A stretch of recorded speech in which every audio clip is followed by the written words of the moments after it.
Audio Jungle.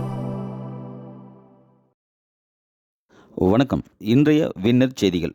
நூலள்ளி மற்றும் உழவன்குட்டாய் உள்பட பல்வேறு கிராமங்களில் தருமபுரி தொகுதி நாடாளுமன்ற அதிமுக வேட்பாளர் டாக்டர் அசோகன் இன்று தீவிர வாக்கு சேகரிப்பு.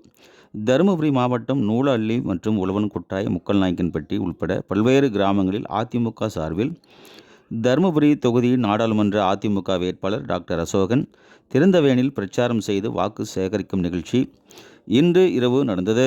இதில் முன்னாள் அமைச்சர் KP அன்பழகன் MLA கலந்து கொண்டு அதிமுக வேட்பாளர் டாக்டர் அசோகனை ஆதரித்து இரட்டை இலை சின்னத்திற்கு வாக்கு சேகரித்தார். இவ்வாறு வாக்குகள் சேகரிக்க வந்த வேட்பாளர்களுக்கு பெண்கள் ஆரத்தி எடுத்து உற்சாக வரவேற்பு கொடுத்தனர். இந்த நிகழ்ச்சியில் MLA கோவிந்தசாமி, முன்னாள் மாவட்ட மத்திய கூட்டுறவு வங்கி தலைவர் SR வெற்றிவேல், ஒன்றிய கவுன்சிலர் வழக்கறிஞர் கோபால், ஒன்றிய துணை செயலாளர் RG சம்பத் உள்ளிட்ட அதிமுக, தேமுதிக மற்றும் கூட்டணி கட்சி நிர்வாகிகள், ஏராளமான கட்சி தொண்டர்கள் உட்பட பலர் கலந்து கொண்டனர். வின்னர் செய்திகள்.